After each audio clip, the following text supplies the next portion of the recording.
Recording in progress. Well, hello to those people who are joining us. We were just in the process of looking at talking about some election results. I know, Peter, on your side of the world, things have already closed long ago, but over here we're still, the polls are still open actually over here. Peter, you're muted. Sorry. I see your mouth moving, but I can't hear you. Oh, did one of your congregants win the lottery? You had a California winner. No, unfortunately not. I'll put you guys up here for right now. Unfortunately, no. I think it was the California winner. What I heard was it was actually a Los Angeles winner. Okay. Altadena. Do they disclose in California who the winner is? I don't think they have to.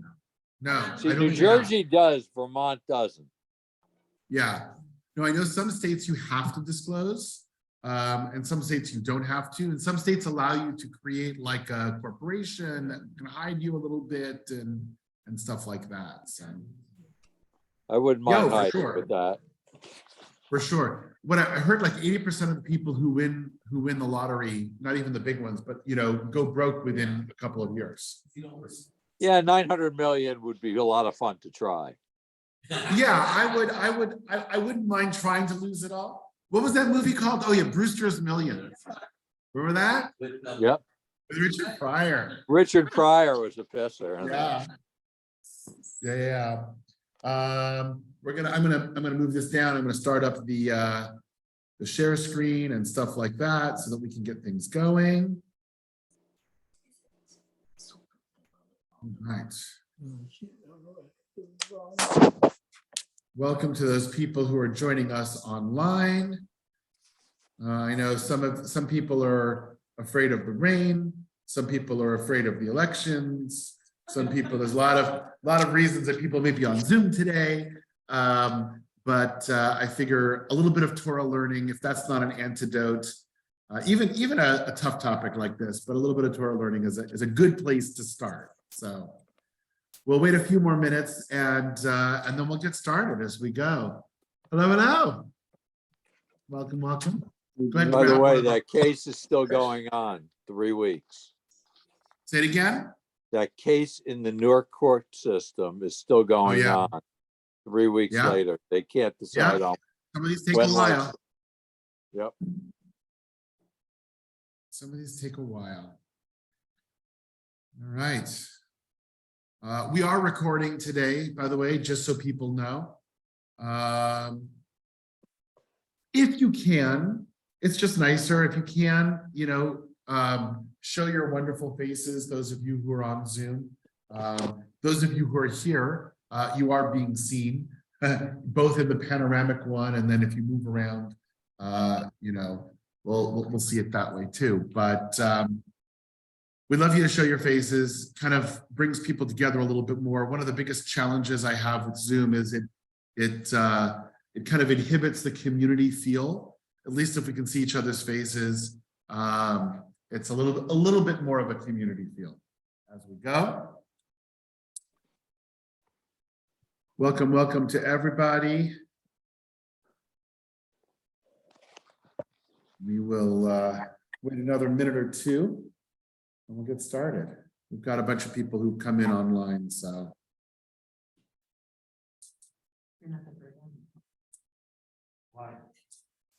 Yeah, USC, UCLA.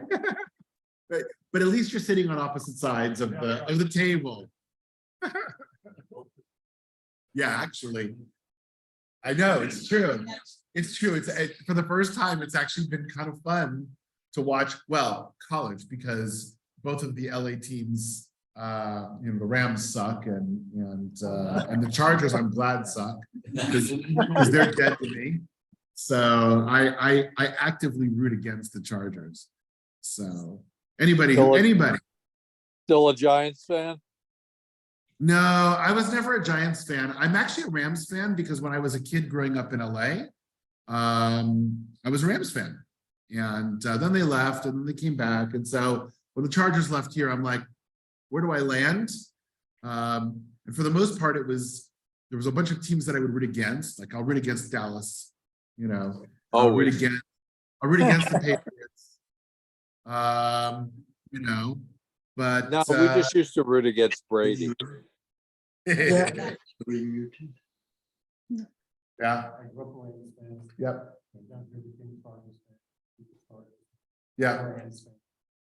My anger at the Chargers was so great that I actually for a short time became a Raiders fan.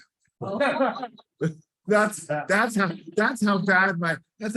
bad it was. And I'm like, okay, no, I really can't do that. And my wife looked at me, she's like, are you nuts? And I'm like, okay, I'll settle in on the Rams. All right, my friends, let's start. And hopefully those of you who are at home are seeing our main page here that says Jewish Perspectives, Beginning of Life. Do I have thumbs up on that? You guys seeing that? Yeah. We see it. Good, awesome. Okay, I am going to actually, I forgot to bring the rest of this, bring my chat out, do that. I'm going to start by muting everybody. And if you have a question or you want to jump in, please raise your virtual hand. For those people who are here, you can jump in or raise your hand here, and off we go. So, hold on a second, actually. There we go. What I want to talk today about, right? Today, we're really going to be looking at the concept of self-defense and the concept of rodef, which we're going to define a little bit later. And I'm glad actually we have a couple of legal people here, because I want to start by asking the question, what does American law tell us about self-defense? Before we get into the Jewish side of things, right? We live in the United States of America. What does American law tell us? And I don't know, Steve, if you want to take a crack at it first, but what do we know about self-defense from an American law perspective? Good, right? So number one, it's very state dependent. And we're going to talk about that in a second. Anything else? And it didn't used to be, interesting. It is kind of, so how long has it been more state dependent? So it's changed over the last 30 years. Awesome. Okay, good.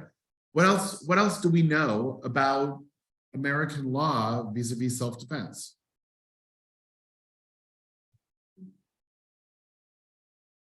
You have a right to defend yourself in theory, but how that's defined in different states is going to change. So, I mean, if somebody is actively trying to kill you, I think every state would agree, yes, you have a right to defend yourself. But where that line is, what location, where you have a presumption, what you have to do before you use lethal or deadly force may change from state to state as it goes. Peter, go ahead. In New Jersey, you make sure they fall into the house before you pop them, because if not, okay, if you shoot them just when they're at the window, you're guilty of murder. Yeah, so we're gonna talk about that in a little bit in a second, but Peter, each state is very different. If you shoot somebody in New Jersey, you have to make sure they fall into the house, not out of the house, because that's going to be a difference in terms of how it is. So let's talk about it. Right? It is absolutely different depending on which state you are in regarding self-defense. Some states are defined or call themselves stand your ground states, which basically means that if somebody is attacking you, if somebody is coming to you, if somebody is trying to harm you, if somebody is being aggressive, you have the right to stand your ground, right? You don't have to run away, you don't have to, but you have the right to stand your ground, even up to lethal force. Now, if somebody is calling you a bad name, it doesn't give you the right to shoot them. There are some mitigating factors that are there, okay? But that is very different than a state, right, which is also there, which is a duty to retreat state. And there are a number of those that you have an obligation to try and retreat and run away. And only if you are cornered, only if you are in a place where you can't do that, then you have the right to defend yourself. Right? Those are very different. There are a number of states. I actually was looking at them and I had the lists, and then it just got too messy to bring them. But there are quite a few states, at least I would say at least 6 or 7, where they are duty to retreat states. Most states, in some way, have their self. If it's reasonable to do so. Correct. To retreat. Correct. Most states, many states, including California, have their self-defense laws based in some way on what's called the castle doctrine, which is your home, your property, has a different status than anywhere else. That's kind of what Peter was saying in terms of New Jersey, right? If somebody's on the outside, you can't, there's certain laws, but if they come into your house, that's a different situation, okay? And let's look at California for a second. And this is not a legal, I didn't take this from a legal text because frankly, I didn't know which one to look at, but I found it on a legal website that sort of synthesized this. So if I got this wrong, I'm going to invite the lawyers to let me know. But as I understand it, right, a defendant, hang on, I'm just going to actually change this so that I don't have to be looking constantly away so people can see me. There we go. All right.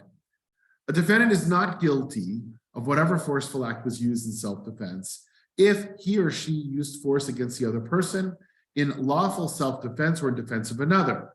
The defendant acted in lawful self-defense or defense of another if, 1, the defendant reasonably believed that he or she or someone else was in imminent danger of suffering bodily injury or is in imminent danger of being touched unlawfully. Right here in California, you are allowed to defend. It's not just physical, somebody hitting you, but obviously sexual assault and those sorts of things are included in this. 2, the defendant reasonably believed that the immediate use of force was necessary to defend against that danger, and the defendant used no more force than was reasonably necessary to defend against that danger. What is the one word that is in all of these? Reasonable, right? And that's what makes these situations a little bit difficult because there's no clear cut. It'd be easy to say, if somebody does this to you, you can do this to them, but that's not what it is, right? And who ultimately determines reasonable, right? A selection of 12 people, 12 of your peers is going to determine whether or not your response, your reaction was reasonable in the circumstance. Sarah, I see your hand is up. Thanks. Hi, Rabbi Kornberg. Hi, everybody. So I'm texting this to Elliot as it's happening, and he's getting all worked up over the reasonable person standard. And this argument of he should be here in this class instead of watching the freaking election. do your job, or yeah, I know it's a tough one.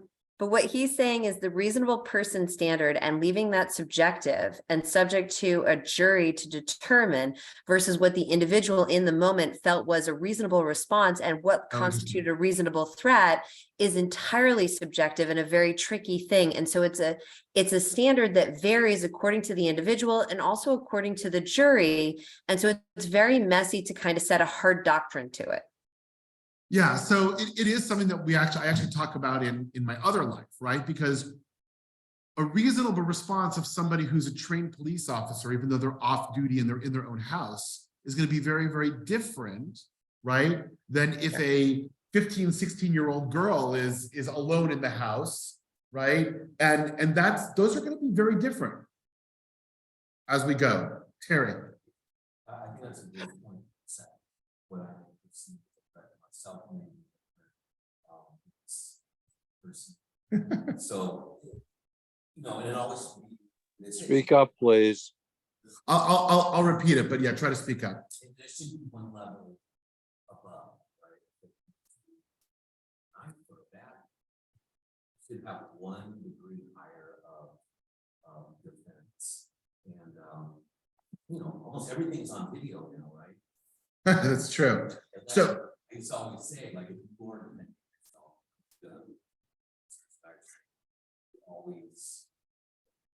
like everything's in video.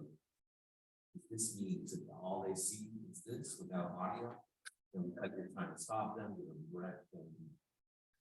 Yeah, so what Terry was saying, and this really pertains much more to the officers, but to everybody, is that there should be a presumption that, you know, it doesn't have to be a fair fight, right? If somebody's coming into your home, this isn't like, oh, well, if they're coming in bare-fisted, you know, then you gotta, you know, put on your boxing gloves, and you like, it doesn't have to be a fair fight, but there has to be a, you know, there's steps. And so if somebody's coming in bare-fisted, doesn't necessarily mean that you need to take a shotgun and shoot them, right?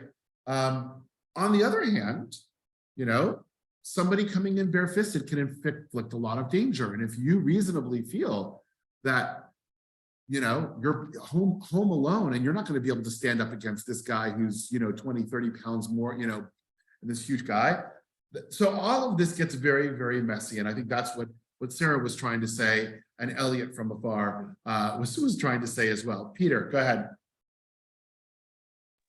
I'd like you to discuss the difference between reasonable and prudent, because I think that in most tax law, they use the prudent man statute versus reasonable. And there is a difference between the two words, you know, so you have to look at it in both lights, because it wouldn't be prudent sometimes to use a shotgun when you're shooting into a brick wall, because you might kill yourself. So you have to think of which way you're going.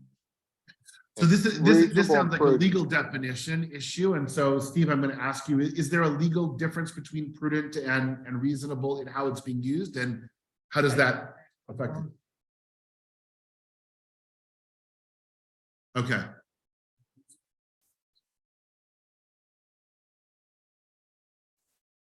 Okay, so what? Now,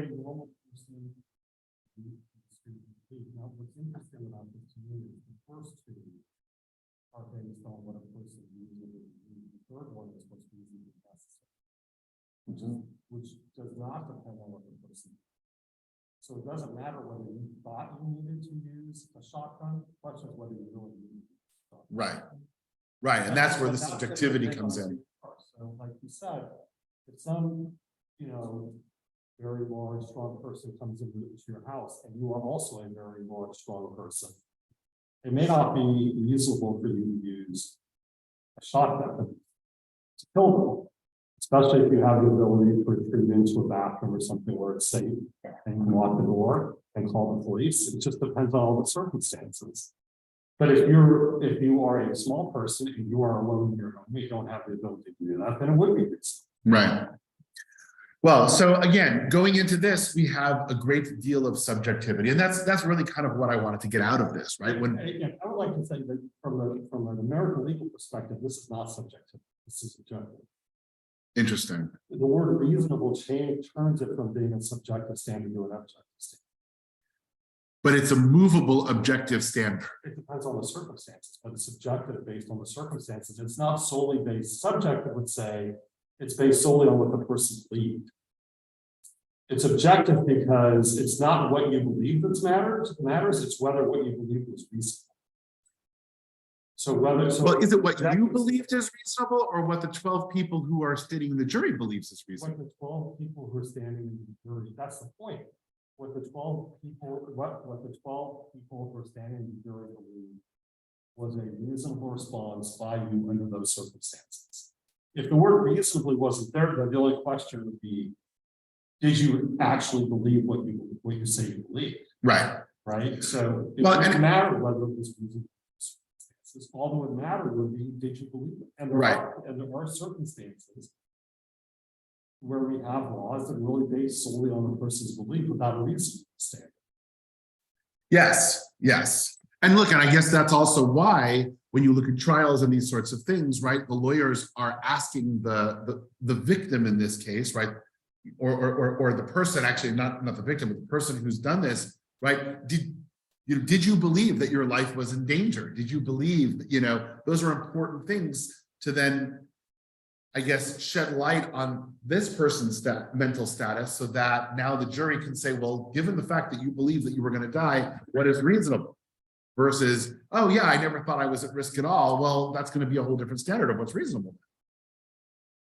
Okay, so all of this is nice and very, very interesting, but actually not the topic of what we are here to talk about, because we're here to talk about the Jewish perspectives on it, but I wanted to put it within a legal context. So let's start with a text from Exodus, which is the basis of all of our conversation on self-defense, right?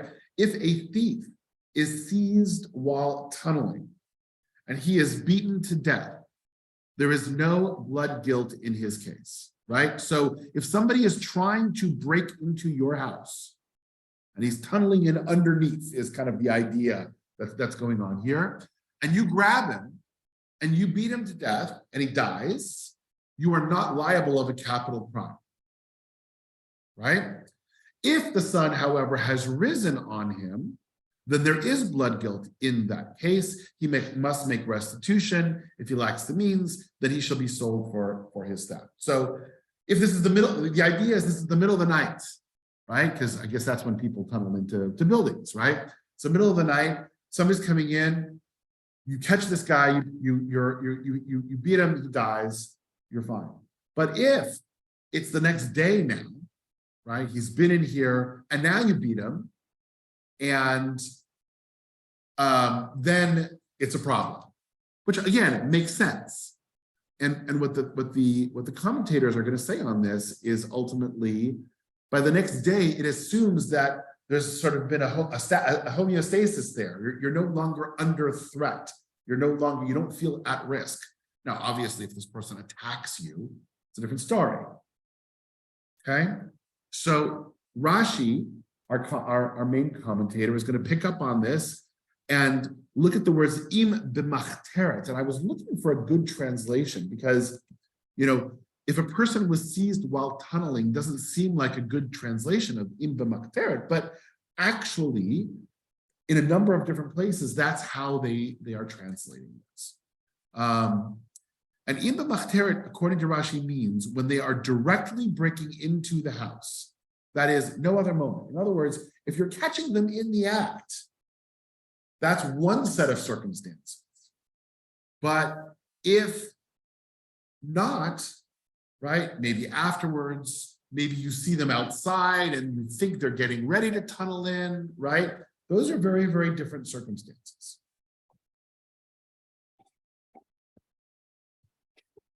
We then have another Rashi, which is going to be probably one of our key Rashis here, right? We have another Rashi that basically comes in and says, it's commenting on the phrase, there shall be no blood guilt incurred for him. This is not regarded as murder. Right? That's what they're saying. There is no blood guilt for them. This is not regarded as murder. It is as though he, the thief, had been dead from the beginning of his criminal act. Right? Ein lo damim is taken to mean he, the thief, had no blood, no vitality. Here the Torah teaches the rule. If one comes with the intention of killing you, be quick and kill him. Right? In other words, somebody is coming to kill you. In self-defense, you have the right to kill him before he kills you. You don't have to take that bullet. You don't have to die. Right? You can do it. And then Rashi goes on, and this burglar actually came with the intention of killing you, for he knew full well that no one can hold himself in check, looking on while people are stealing his property before his eyes and doing nothing. He, the thief, then obviously came with a purpose, with his purpose in view, that in the case the owner of the property would resist him, he would kill him. So now Rashi is making a couple of leaps of assumptions here, right? Assumption number one is that nobody can just sit by and allow their property to be taken. Assumption number two is the thief knows that and knows then that the person is going to try to stop him. Therefore, if the thief is coming into the house while you're there, the assumption we can make is if you resist, the thief's going to kill you. Now, I don't think this would work necessarily in a civil court, but these are the steps that Rashi is taking here to say if somebody is so brazen as to come into your home and steal your stuff, they're going to be willing, you have to assume they're going to be willing to kill you, which actually is the basis of the castle doctrine, right? That if you're in your home, that you're allowed to protect that because that person who's there is likely going to do you harm. That's the question about the. Yes. So I read it. It says if the thief is seized while tunneling and his meat, there is no blood. I read that as two separate things. He's seized and then he's beaten to death. And I wonder why that would be okay. I mean, if you beat somebody to death while defending yourself, that's one thing. But if you've already seized the person and then you beat them to death, that seems to me like a. So, all right, so let's look back at the Hebrew for a second here. Im b'machteret yimatzeh ganav. So if in the process of coming in, the thief is found, so not seized, right? Found, that may be where it is. Vehuka, and he's hit, he's beaten, v'met, and he dies. So the English is different than I think the way the Hebrew is understanding it. So, yep. Okay, Peter, you have a question? Yeah, I'm struggling with the concept of when is deadly force permitted. And it's very different to have a rabbinic interpretation versus, I think, a legal interpretation of that. And I'd really like to hear what Stephen was saying, because I couldn't hear what he was saying before. Well, okay, so what I want to do today is actually focus on the Jewish interpretation. And next time we're at Beit Midrash together, or you're with Steve, you can definitely ask him that legal, the American legal piece of it. That's going to come more into play, I think, later on. But I don't want to get too far into that because otherwise we'll never get to the other Jewish texts that we've got. It's a good question, Peter, but I think it's just going to take us too far afield. All right. So now let's actually take this biblical text and what Rashi and some of the commentators say on it, and let's put it into law, right? And one of the first legal codes that we have is the Mishnah Torah, which is the legal code by Maimonides, by Rambam. And that's what we're going to look at here. We're going to look at Mishnah Torah Hilchot Gneva. These are the laws of theft, right? So we're talking about what happens when somebody steals. A lot of these are laws of restitution. So if I steal from you, do I have to pay it back? Is there a penalty that I have to pay back? All of those sorts of things are coming into it, but it makes sense that our case is going to be here. When a person breaks into a home, whether at night or during the day, license is granted to kill him. So now we have this codified. And by the way, it says night or the daytime. And you could argue this is maybe going a little bit against what the Exodus text was saying. Because the Exodus text was saying, well, if it's daylight and the sun, you know, but what he's interpreting the Exodus text to mean is time now has passed. This is not an immediate situation. This is now time has passed. And what he's saying is if the immediate situation is at night or day, it doesn't matter. You have the right to kill him. If either the homeowner or another person kills him, they are not liable. The license to kill him applies both on the Sabbath and during the week. So it's Shabbat. You can still defend your life on Shabbat. One may kill in any possible manner. There's no limitations here, right? Because maybe you're going to say, oh, well, you know, if he has a knife, then I have to kill him with a knife. No, if somebody's coming to kill you, you have the right to defend yourself. And whatever it takes to do that, for you to do that, according to this, you can do that. Yes.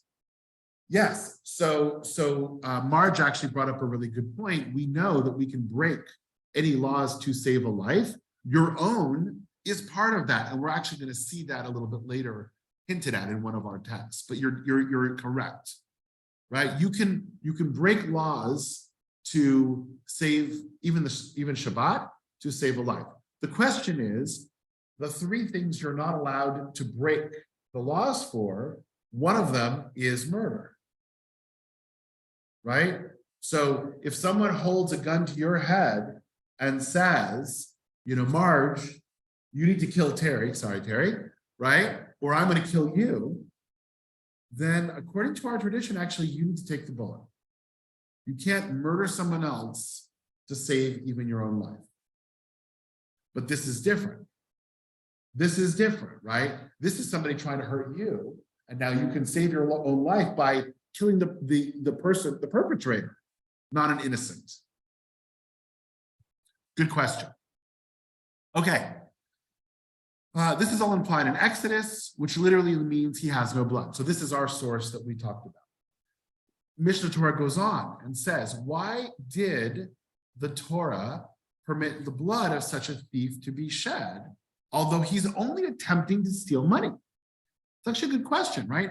He's coming in, one of the things that we say, and even police officers, even people who are trained, like if somebody is holding a weapon to you and they're mugging you and they want your money, give them your money.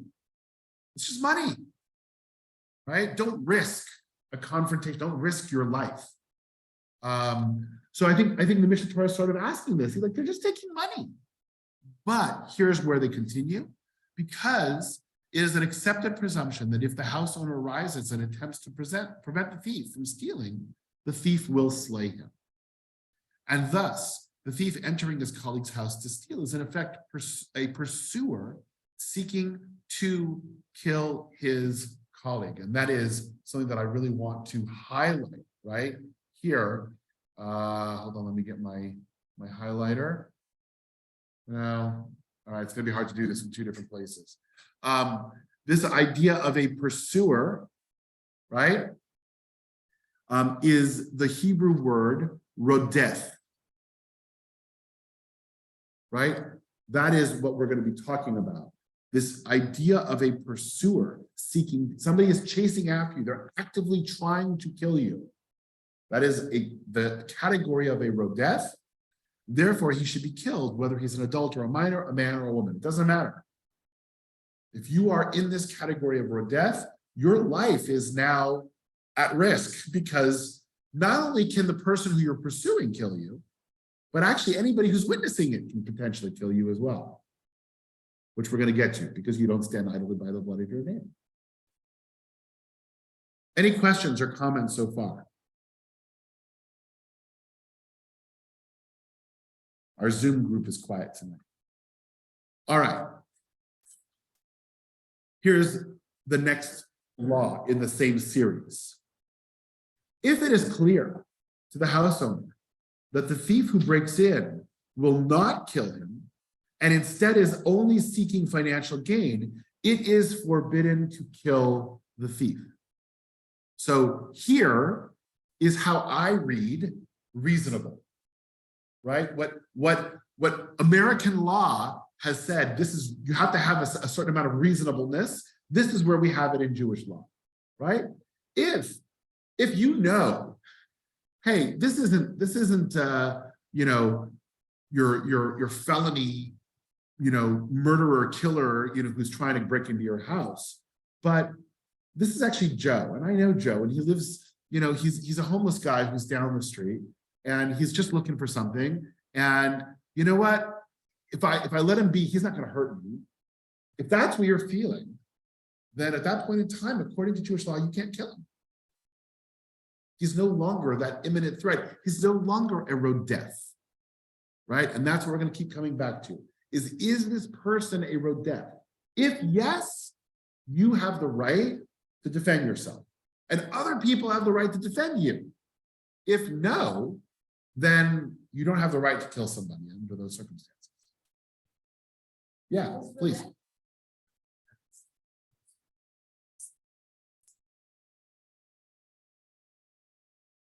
The good question. So a rodef in the way we define it is only a person. right? If somebody's pursuing your property, they're a ganav, they're a thief, right? But they're not a rodef. Rodef is only if you feel that you're going to be hurt.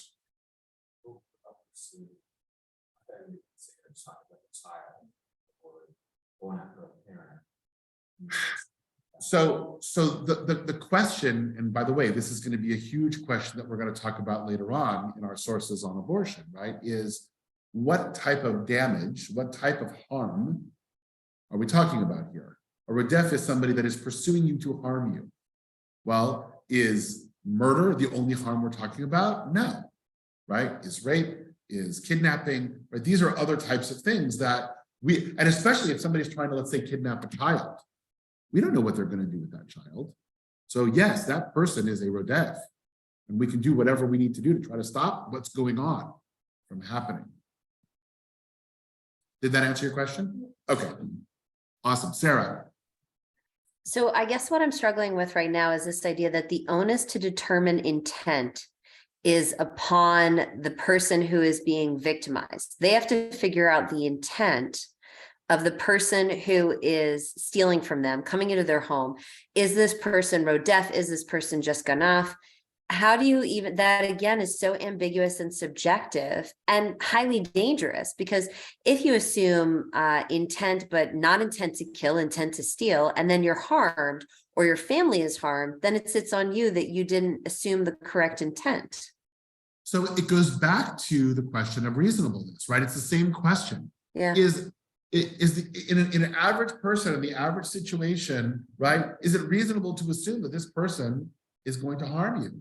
I would say in most cases, if you don't know the person breaking into your house, it's reasonable to assume that they're going to harm you if they run into you, to protect themselves, to get away with whatever they're getting away from, right?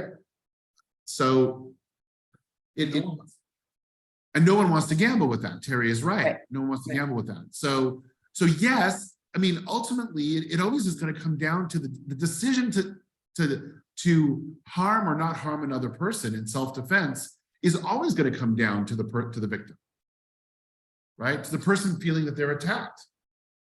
Do I feel attacked enough that I'm going to attack back? That's going to be always a decision that person is going to make. And then the question is it reasonable? Will other reasonable people make that same decision or not? Saul asked in the chat, is the analogy that the fetus is the thief or the pursuer? Yes, that is what we're going to talk about later on. Is are we going to qualify or categorize the fetus in certain cases as a rodef? And then if that is the case, what does that mean for a woman to be able to defend her life? That is where we're going to go with this. But I want to make sure before we get to that we truly understand how do we define a rodef? Let's continue. Mishnah, this is from Sanhedrin. This is from the Talmud tractate that deals actually mostly with capital punishment, is really what most of the chapter deals with. And this is from the Mishnah. And this is what kind of hints a little bit, Mark, to what you were saying in terms of, what we can do. And the Mishnah says, these are the ones who are saved even at the cost of their lives. So these and there are actually different, right? These people are saved even at the cost of the pursuer's lives, right? In terms of understanding this. One who pursues another to kill him. So you can save him even if it costs the pursuer's life. A male or a betrothed young woman, or a male or a betrothed young woman to rape them. Hold on, that doesn't make sense in the English. Let me see what it says in the Hebrew here. I picked it up from how they translate it.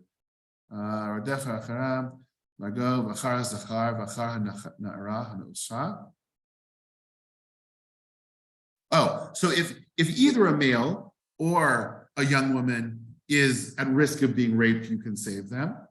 But one who pursues an animal, or one who desecrates the Sabbath, or one who engages in idol worship, they are not. Their lives are not saved. So from us, from our perspective, I just wanted you to see in the Mishnah here that if you are rodef, then not only can the person defend themselves, but you can actually, other people around now can come in and can actually stop them from doing that to you.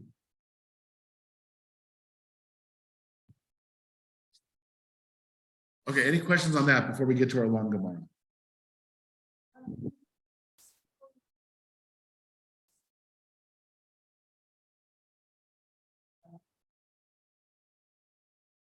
Oh, therefore, a father who breaks into his son's home should not be killed. In other words, if your dad is breaking into your home, right? You can't just say, "Oh, anybody breaking into my home is going to kill me." Well, no, obviously your dad's not going to kill you. Well, not obviously, but one would hope, right? You know, we live in a crazy world. But a son who breaks into his father's home may be killed. And the rabbis actually have a field day with that because that has nothing to do with defense. That actually has to do with not honoring your father and mother. You shouldn't be breaking into your parents' homes, right? It's not a radef issue. It's something completely different. That's why I didn't go through it. Okay. All right. Salkinpitsky direct texted me, and it says here specifically a betrothed woman or an engaged young woman. Yes, in the time of the Mishnah, there was a difference between what happens if a woman who is unmarried, the assumption is a virgin, is raped versus a woman who is betrothed or married is raped, which is problematic. The Torah is problematic in the Torah because the assumption is that according to the Torah, if you rape a virgin, then you actually are required to marry that person, right? You can't just say, "Oh, I'm a raper and I move on." No, then you need to do that. And so highly problematic. Don't want to get into that because it's going to completely take us afield, but it's another challenging part of our text. Okay. Let's hold on. Let's continue here. So we now have a relatively large Gemara here, which is commenting on the Mishnah that we just read. And it says, Tanu Rabbanan, the rabbis taught, from where do we know that if someone pursues his fellow to kill him, that he should be saved at the cost of his life? Scripture teaches, do not stand idly by the blood of your neighbor, right? So if we see somebody who is about to be killed or harmed, we need to step in because we can't stand idly by the blood of our neighbor. That is a mitzvah from the Torah, very clear. But does the verse really come to teach this? And we're just going to push this a little bit. Well, we need this verse to teach that which was taught in a Braita. From where do we know that if one sees his fellow drowning in the river, or a wild beast ravaging, or bandits coming upon him, that he's obliged to save him? We say, Scripture teaches, do not stand idly by the blood of your fellow. Indeed, it is so. But from where do we derive that he should be saved at the cost of the attacker's life? So I was going to push a little bit here and say, yeah, you can't stand idly by the blood of your neighbor. So if you see something more random out there happening, they're drowning or something, you can't just say, "Oh, not my problem," right? But it doesn't, I mean, to say I'm going to kill this person to save their life, that's a bit of a leap. That's a bit of a leap. It's the Gemara is pushing back on this. A Braita the Academy of Rabbi taught, it's actually derived from a scriptural analogy. This is a rabbinic technique that is called a Gzera Shavah. Those who are in my Beit Midrash class, we see this all the time, where when there's parallel or similar words between two Torah sources, we can now draw a connection and an analogy between them. And the analogy comes from this: for like a man who rises up against his fellow and murder him, so is this thing, the rape of a betrothed Na'ara, in Deuteronomy 22:6. Just as a betrothed Na'ara should be saved from rape at the cost even of his life, so too should a murderer be saved at the cost, or a murderer be saved at the cost of the other person's life. And from where do we know This very law about the betrothed Na'ara, the bride to the academy of Rabbi Ishmael taught, for bride to have, okay, it says it twice, but because she has no rescuer. The implication is that if there was someone to rescue her and could rescue her, he could rescue her in whatever possible way. So this is an important Mishnah, or Gemara, for two things. One, it shows very, very clearly the origin of this. Do not stand idly by the blood of your neighbor.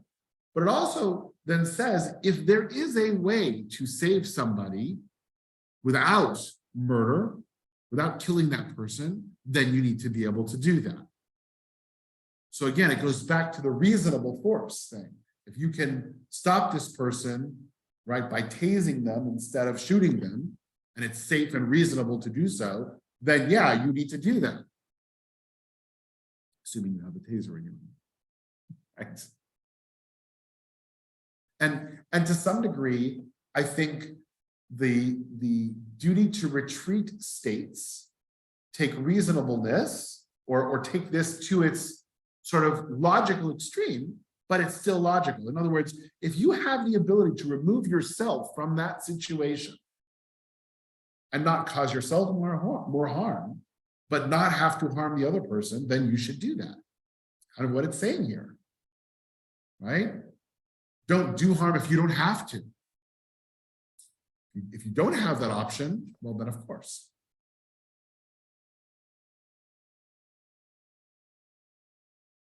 All right, comments, questions on this? Peter, go ahead. You're gonna hate this question. How does this relate to the topic of when life starts?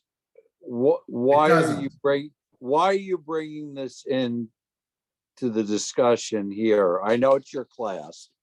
No. It's actually a very good question. It's a very good question. I'm finding it a little off topic. No, it's not. This is going to allow us to have the next 2 weeks of discussions, because when we are talking, one of the standards that we're going to see in terms of the Jewish permissibility for abortion is if the woman's life is in danger. If the woman's life is in danger, then are we defining the fetus as a rodef? If the fetus is a rodef, now we know the laws of what we can do and what we can't do. That's why we're doing this, Peter. So there's definitely a connection, and it's going to become important.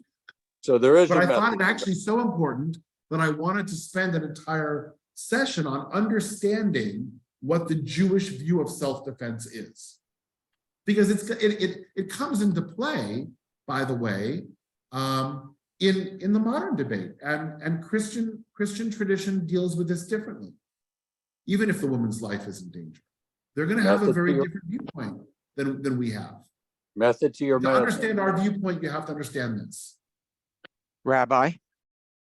Yes, is that Saul? Yeah, maybe Peter's question is just an interesting question in the sense that he's framing it the way our society frames it, not Jewishly. So I don't want to be crass here. I mean, it's important when life begins, but the Jewish question isn't when life begins. It's maybe the Jewish question is the mother life in danger? It's a totally Correct. Different way of looking at it. Well, what we're going to see actually is the Jewish question is both, right? The Jewish question is both. And as we start to sort through the sources over these next 2 weeks, we're going to see they're going to focus on one of these two questions. Is the fetus actually a life? In which case it needs to then be treated as a human life. If it is a human life, is it a rodef or is it not a rodef? If it isn't a human life, what can we do? So, I mean, one of the reasons this conversation is so complex, right, is it's not linear. There's all of these different possibilities for how we think about it, and depending on how you categorize it will then dictate your conversation. But it's a good question, Sarah. So I have a clarifying question because this actually feels clear to me, as convoluted as it is, but I am curious, this idea of do not stand idly by the blood of your fellow. If someone is to stand idly by, are they then guilty by attrition of whatever harm may follow?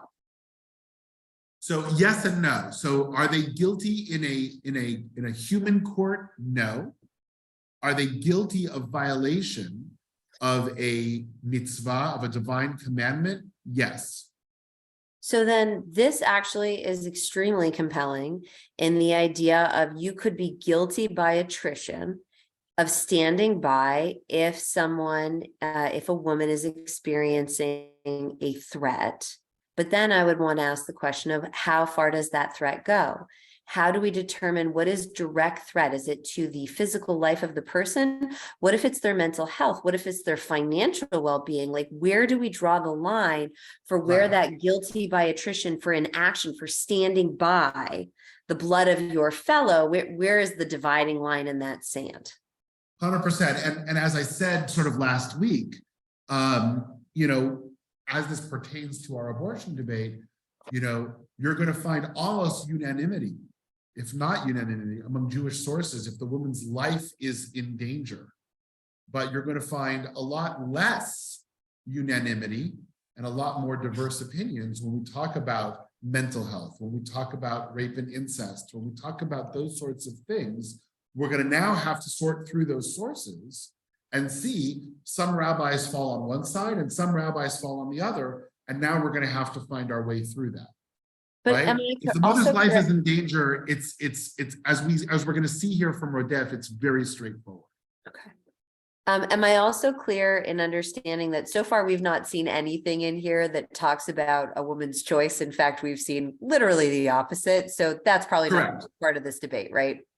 Correct. We're actually not going to talk about choice until the last class, because frankly, Judaism is not about choice. Yeah. Or bodily autonomy, it looks like for women. So, Yeah. okay. Yeah, Noted. I mean, but Judaism is about choice in anything. Like, you don't have a choice to keep Shabbat or not. I mean, you do, but not according to our tradition. Right. Right? I mean, it's not about choice. It's about mitzvot. It's about commandedness from a textual, you know, what is allowed, what is not allowed, what are we commanded to do, what are we not commanded to do. So we will have the conversation about choice, but actually the argument is going to be Judaism is pretty silent about this concept of choice. And we're going to have to come up with other ways to talk about it. Steve. I found the last week we learned that a student- Last week, we definitely saw sources that showed, well, both. The early sources, we sort of saw it could be.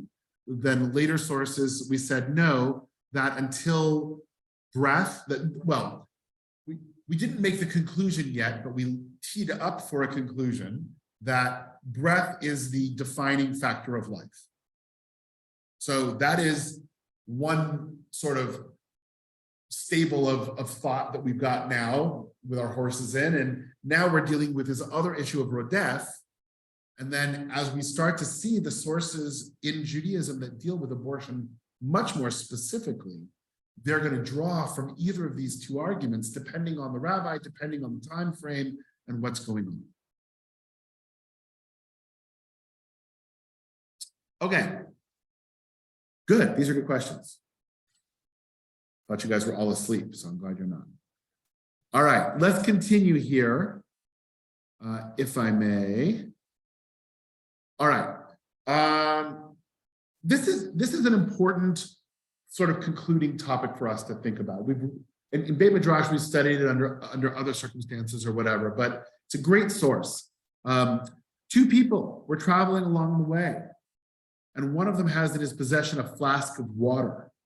If both drink from it, they will both die, i.e. there's not enough water for both. However, if one of them drinks, he will reach a settlement. Ben Batura taught it's better that both should drink and die than that one should see the death of his fellow. Whereupon Rabbi Akiva came along and taught that your brother may live with you, your own life takes precedence over your brother. Right? So this basic idea of Jewish law is the basis of, you know, our airline they're not called stewardesses anymore. What are they called? Flight attendants, saying, put on your own mask first and then put on somebody else, right? This idea of you take care of yourself, then you take care of a person next to you. For those of us, any of us who've been trained as lifeguards, when I was trained as a lifeguard, the first thing they taught you in lifeguard school or lifeguard training is never jump in if you don't think you can get out. Because now there's 2 victims instead of 1, right? Make sure that you're safe, then save the other person.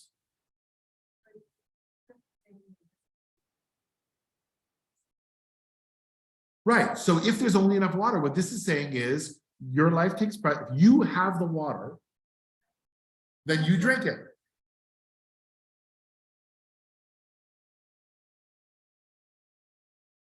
No, well, there's no threat, there's no risk. In other words, look, you possess the water. The question is, I've got this canteen of water, he doesn't. What do I do with it? If we share it, we both die. If I drink it, I'm gonna live. It's my water. Now, if it's his water, I'm out of luck because he's supposed to drink it.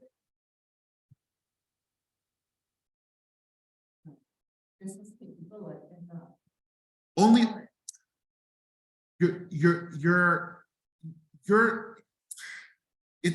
the concept comes with murder. You're not murdering another person. No, you're allowing a person to die. That's different. You're not murdering somebody. If you drink the water that's yours, that's not murder. No, I mean, it's if you guys, the only reason that it's an issue is you happen to be together. If you were in 2 separate places, then you would live and the other person would die, and that's just what happens. He doesn't have water, you do. According to this text, you're not. According to this text, your own life takes precedence in this circumstance. Well, again, you have to be able to save yourself in order to then save the other person. If you're going to die, there's no Jewish law that requires you to die, right? If what you're going to do is going to actually have you die, with the exception of these 3 very particular cases, right? Then you have to, then you're supposed to die. But otherwise, there's no Jewish law that requires a person to die, right? If you go, if the building is on fire, do you go in and save the Torah? Jewish law actually says only if you think you can get out. If you don't think you can get out, you let the Torah burn, because it's just, it's Torah, but you let it burn. So, you are supposed to protect yourself and then do what you can to protect other people. There's no requirement that you have to harm yourself in order to protect another person. Sarah, and then Howie. By the way, I appreciate that reference to the Torah, especially with Kristallnacht and the commemoration starting tomorrow, and that difficult Yep. decision actually having had to be made by so many Jewish people living in Germany during the pogroms that took place there. Yep. Okay, so here's my question. This requires a certain amount of ability to see into a crystal ball and know for a fact what will be. Because you can't necessarily know what the next day will hold or what tomorrow will hold. And so, you have to, like, this idea that, if both of you drink, you both will die. But if one of you drink, you'll make it someplace. Like, that's predicated on a certain amount of knowledge. Yes, but we can only make decisions based on what we know. You can never make decisions based on what we don't know. But what if we Anything can don't happen. know? What if we don't know with enough certainty this scenario will hold true? Does then the formula shift in any way, or the outcome, or what's accepted? What's I mean, not? there's always going to be the ability to tweak it, to change it, right? But this is sort of taking a very standard thing of one person has water, another person doesn't. Am I obligated to share my water and then die because of sharing my water? Now, by the way, if both of you are going to live, then yes. Then I would say, if both of us are going to live, let's say I have 2 canteens, right? Do I have to share my canteen? Yeah, because then it's standing idly by the blood of your neighbor. That was my question. Okay, because like at some Yes. point you actually could run up against the standing idly by Yes. rather than letting someone die so as to save yourself. Yes, but we can only make the best decision with the information we have at that moment. And we also have in Judaism, we don't make decisions based on miracles. Right? Yes, a miracle could happen, but we don't make decisions based on miracles. We make decisions based on the empirical data that we have. And we say, according to my best guess, this is the situation, this is the decision that I'm going to make. Right? Okay. And there's all sorts of, weird halachic things that come from that then, right? I mean, let's talk about 9/11 for a second. There were quite a number of Orthodox Jewish men and women who made a decision to jump off the tower,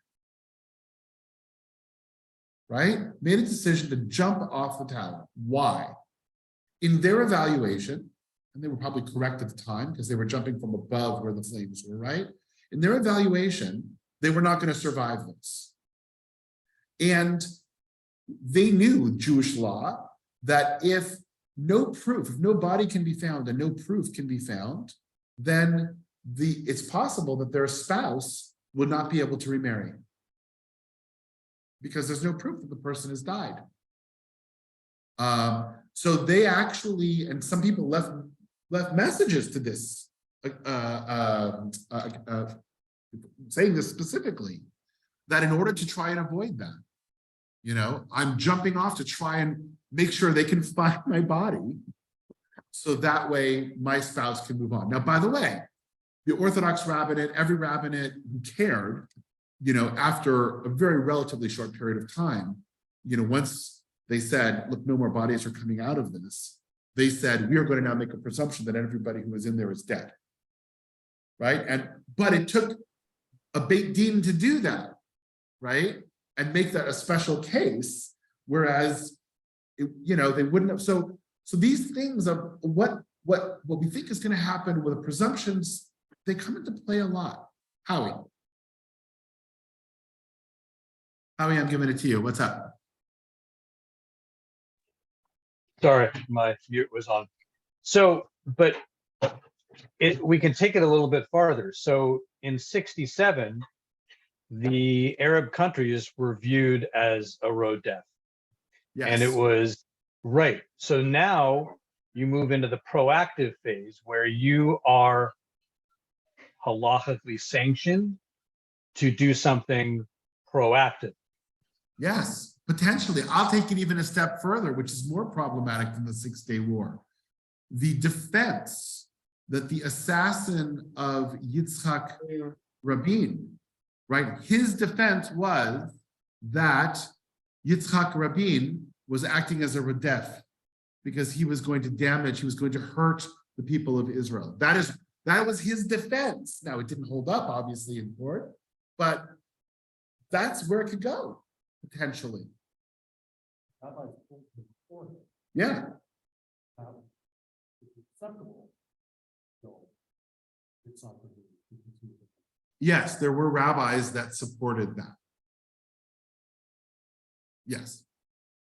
So Din Rodef is not, look, any law that we have can potentially become problematic, depending on how it's used and how it's understood, right?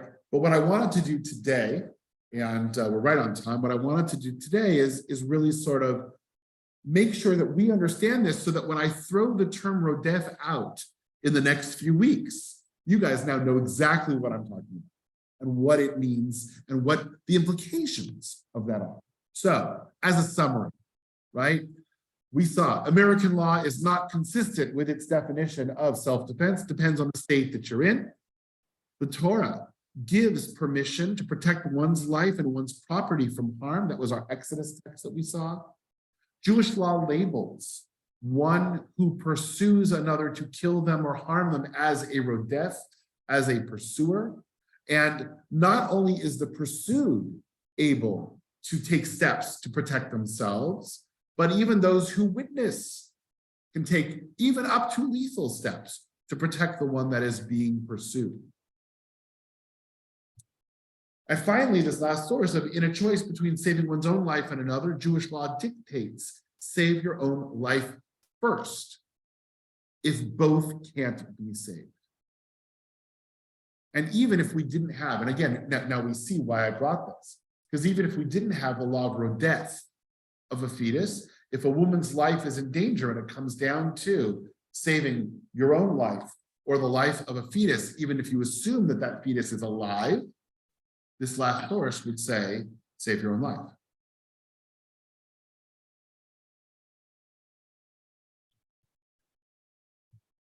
Howie. Okay, only because I want to see the reaction.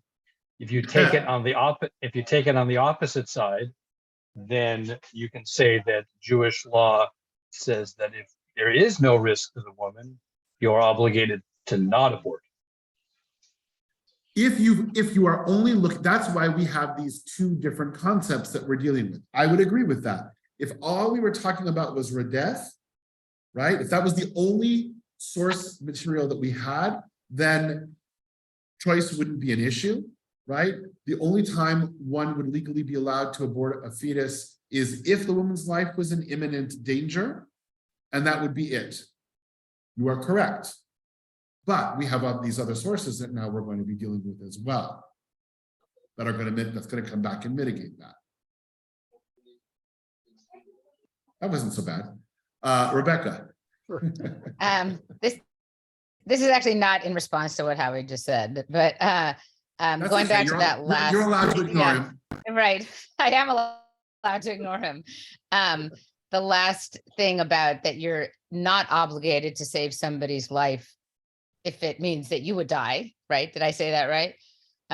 Yes. That, I mean, it is, to some extent, to me, it's sort of like, I don't know, not common sense, but yeah, that makes sense. But that doesn't mean it's easy to do. I mean, I think that's a mountaineering thing also.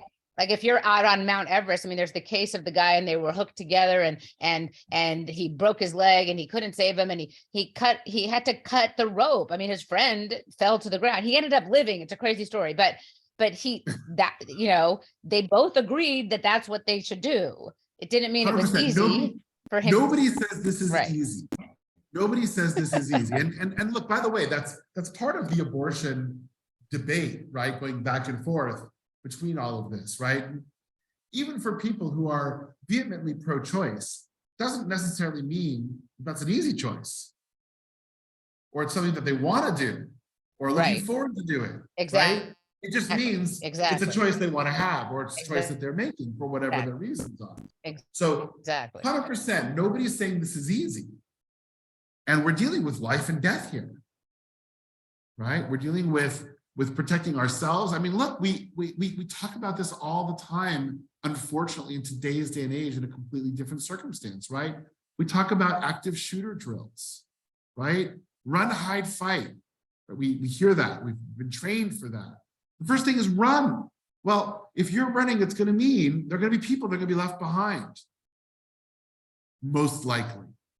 And if you can escape, it means other people aren't. That's hard. That's hard. That is not an easy choice to make, especially if you are in leadership or whatever. And they tell us you need to run too. Like that's all part of So these are all very, very difficult choices. Let's start with that, Peter.